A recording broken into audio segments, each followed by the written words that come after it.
আমি সবাইকে বলতাম যে আমার থেকে একটু দূরে থেকো বা আমাকে ধাক্কা টাক্কা দিও না, কারণ কি আমার পড়ে গেলে ব্লিডিং হয়। তখন তো ব্যথা পাবো না, ব্লিডিং কথাটাই কিন্তু একটা টার্ম আমরা বেশি ইউজ করতাম। আর এবার ছেলেরা যেটা বলতো, আচ্ছা তোরও ব্লিডিং হয়, মানে মেয়েদের তখন পিরিয়ড শুরু হচ্ছে, তোরও ব্লিডিং হয়, এই ধরনের একটা টিপ্পনি আমাকে শুনতে হতো। এবার আমি তাদেরকে ঠিক বুঝিয়ে উঠতে পারতাম না যে ব্যাপারটা কি চলছে। ওরা আমাকে এটা প্রশ্ন করতো যে at the time of masturbation or while having intercourse তখনও কি তোমার ব্লিডিং হয়, বা তখন যদি তুমি ওই প্রসেসে থাকো তখনও কি তোমার ওইখানে ব্লিডিং হবে। এই সিচুয়েশনের মধ্যে দিয়ে মনে হয় আমার অনেক পেশেন্টরাই যায়।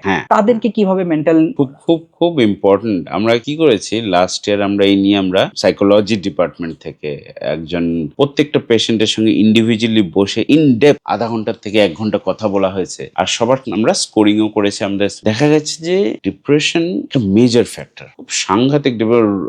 দরজা ফরজা বন্ধ করে রুমের ভেতর ঢুকে বসে থাকতো, একদম কারোর সঙ্গে কথাবার্তা বলতো না। ওই ক্ষেত্রে রীতিমতো আমাদেরকে অ্যান্টিসাইকোটিক ওষুধ দিতে হয়েছে।